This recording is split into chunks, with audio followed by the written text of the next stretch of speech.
Bonjour à tout le monde, sauf aux mecs qui disent qu'une Subaru c'est fiable. Et on va même pas parler du débat Mitsubishi-Subaru, parce que ce débat n'a même pas lieu d'être. Ces mecs-là, ils ont pas compris que la Subaru qui a gagné le plus de titres, c'est la Subaru la plus ignoble sur route, et que le seul moyen de faire tourner cette voiture, pour le pilote, c'était de tirer un frein à main. On est samedi, je suis au circuit de la Ferté-Gaucher. Et je devais être ici à la base avec Jet, ma Civic Turbo, préparée en mode voiture de course, truc super sérieux. Le problème de Jet, c'est qu'elle était prête pour rouler sur circuit, mais pas finie. Et déjà ça me cassait les couilles, parce qu'il y avait des combinés KW à l'avant et des vieilles suspensions à chier à l'arrière, parce qu'il n'y avait pas de coupelle. On avait dû enlever le radiateur d'huile par souci de place. Et en plus, là, la veille, Gaiden, il fait ses tests. Et la voiture prenait pas de pression de boost parce que rien n'était étanche en termes de collecteur. C'est-à-dire que les vis étaient foirées, impossible de les serrer. Du coup, va falloir refaire tous les goujons, racheter, bref. Du coup, il y a tout un tas de trucs à faire pour que Jet soit bien. Et je vais pas la rouler de manière dégueulasse aujourd'hui. On va attendre un peu plus longtemps, peut-être le mois prochain. Et on verra Jet fini exactement comme elle devait être à la base sur la piste. Parce que c'est hors de question que je roule cette voiture dans des conditions misérables comme ça. Du coup, encore une fois, je vais devoir me contenter de ma simple et banale Lancer Evo 9 RS. Et on fera avec. Aujourd'hui sur la piste, dans tous les cas, vous allez le voir, il y a je dirais une dizaine de voitures.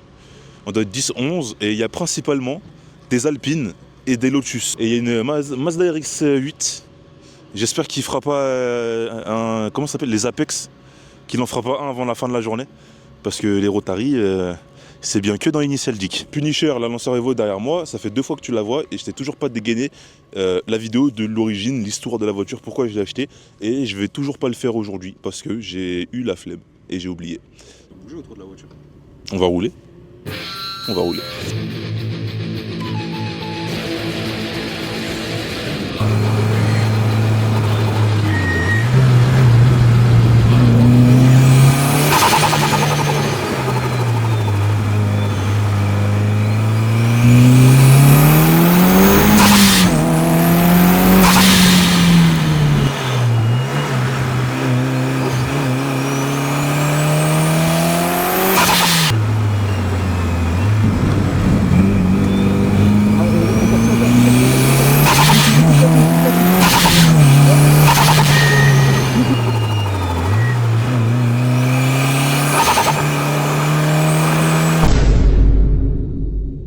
Bonjour à tout le monde, sauf aux gens qui pensent qu'il y a plus de 2 genres sur Terre.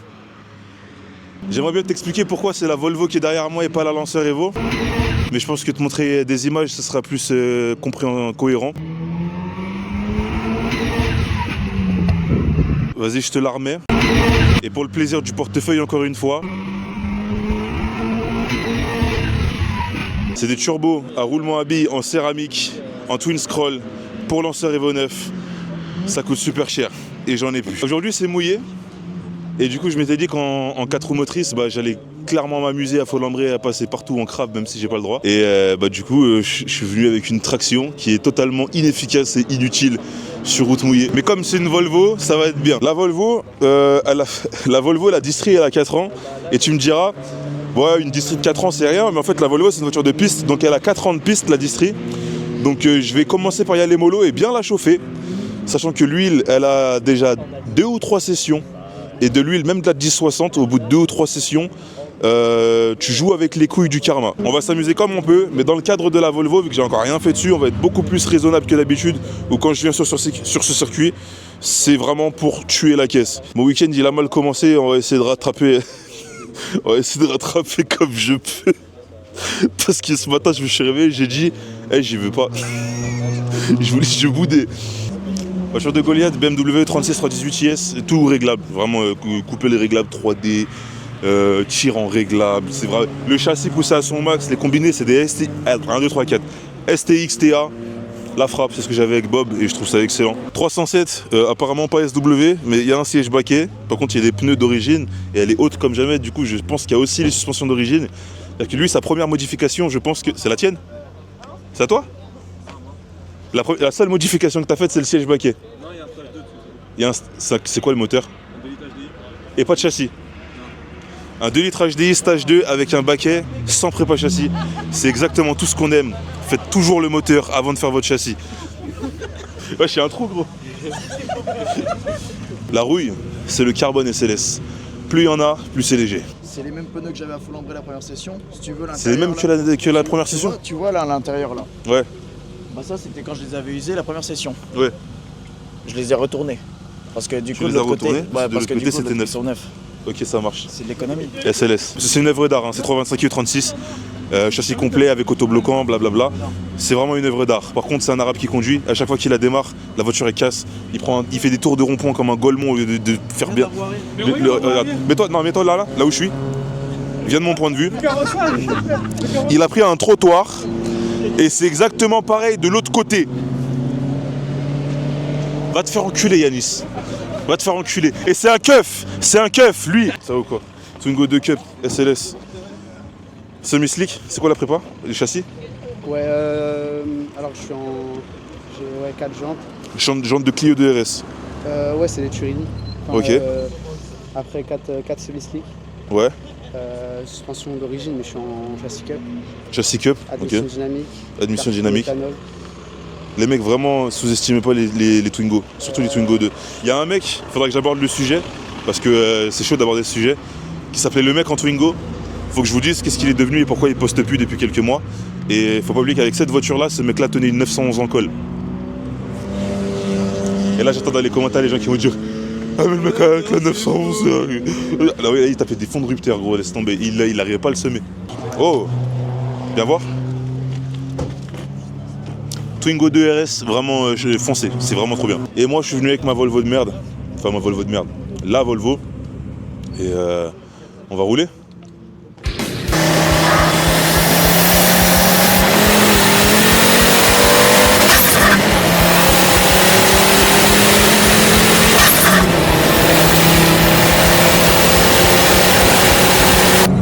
Oh c'est terrifiant. Celui-là voilà il fait trop peur.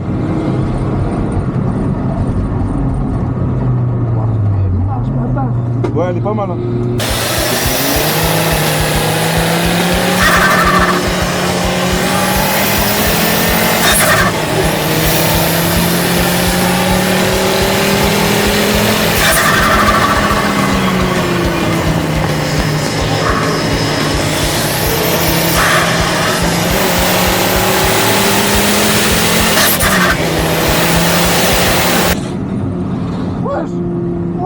Il est passé en crable hein.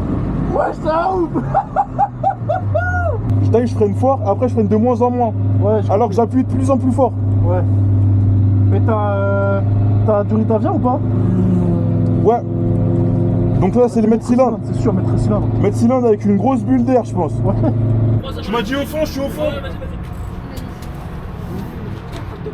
La voiture n'est pas purgée. Je voudrais, tu sais, celle exactement ça. Ouais, c'est ça. Du coup, C'est à peu près dans les purge de RBF 600. Parce qu'il n'y a que de l'air dans mon circuit de frein et la pédale elle s'enfonce à chaque freinage. Cette voiture, c'est une sensation super bizarre au niveau du volant. Ça tourne grâce à la volonté de n'importe quel dieu. C'est-à-dire que tu tournes et tu vas tourner plus que ce que tu es censé faire. Parce qu'au volant, le feeling, t'as vraiment pas la sensation qu'elle y va alors qu'elle y va tout le temps. Ça fait super bizarre de conduire un truc avec un empattement comme ça, un bateau comme ça. C'est quand ça tourne, la masse qui se déplace, c'est super bizarre comparé à cette Civic là. Là, comparé à une Civic, tu tournes le volant, toute la voiture elle y va d'un coup, c'est super incisif. Là c'est une Volvo. Ça fait 50 mètres de long, tu tournes le volant, entre le moment où l'avant tourne et le moment où l'arrière tourne, il y a un lag d'au moins 8 secondes. Donc c'est super bizarre et c'est la guerre à conduire gros, faut y aller comme un Spartiate pour la conduire. Et j'adore. Mais je te promets que quand tu la vois, tu te dis pas ça se déplace comme ça. Tu vas voir. Vas-y, montre-moi ça.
Putain, la gueule que ça te fait avec un casque. J'ai commencé à faire des petits tours, à gratter des tours à droite à gauche.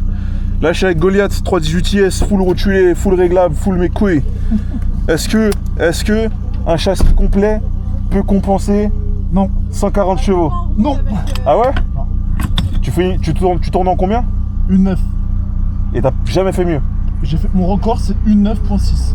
Et Ah, là- la dernière fois. Non, c'est aujourd'hui. Aujourd'hui? Ouais. Ok. Et là, avec mon problème de frein, bah, Problème de puissance ou problème de freinage, le chrono? là actuellement, c'est problème de frein. Ouais.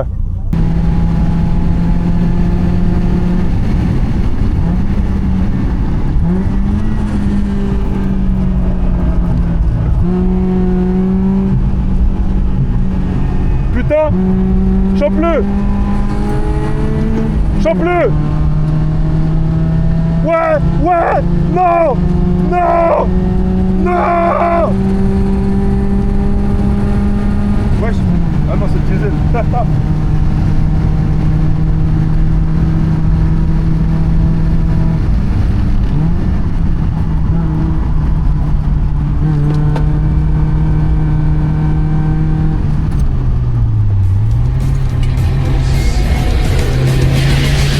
Oh mon gosse! Mon gosse! Ouais!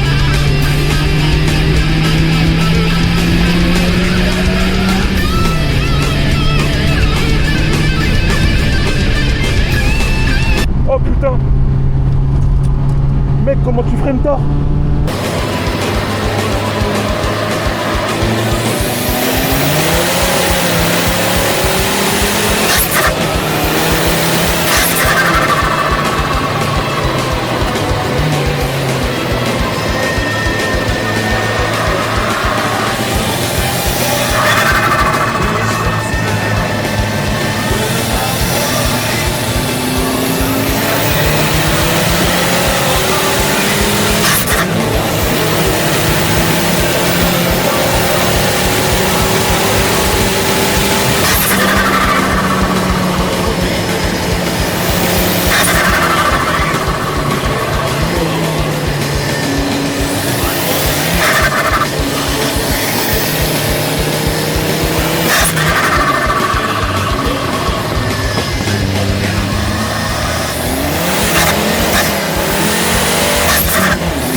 Bon, on approche de la fin de la journée, il est quelle heure? 17h?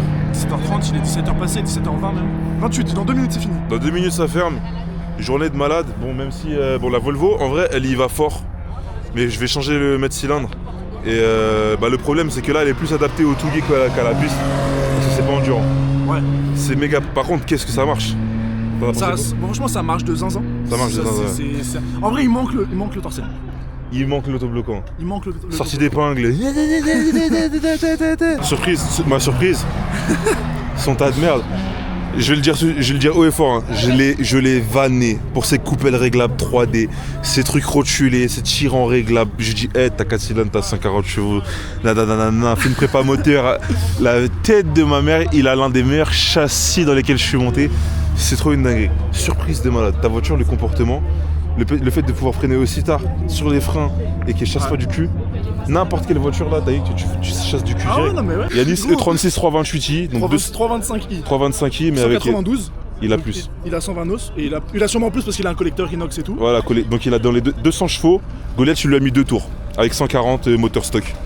Donc je pense que vous, quand vous allez vous la foutre contre Goliath, si je fais le GP ou des track day SLS dans la France, va vous falloir 200 chevaux pour passer devant ces 140. Ça va vous faire mal à l'estime. L'ego, il va en prendre une baffe, ma gueule. À moins qu'il y ait une super prépa châssis. Bellec, dans la France, il y en a. Hein. Il y en a gros. 205 prépa piste, semi-slick, arceauté, combiné, vidé, tout ça. Ouais. Goliath, il lui a mis Je tempête les ai dans une découpés, épingle. Dans une épingle avec une propu. Donc ça en dit long déjà sur à quel point le châssis il est soudé au sol, gros. Alors qu'il a des pneus de merde. Hein. Pilote Sport 4 et Uni Royal. Uniroyal. Marque Carter Cash. Et je suis pas sponsor. Lunaire. Franchement, 140 chevaux, grip de phénoménal. Une fois que j'ai réussi à envoyer Ivar et le drop de Noël, La prochaine voiture à gagner, c'est la Volvo.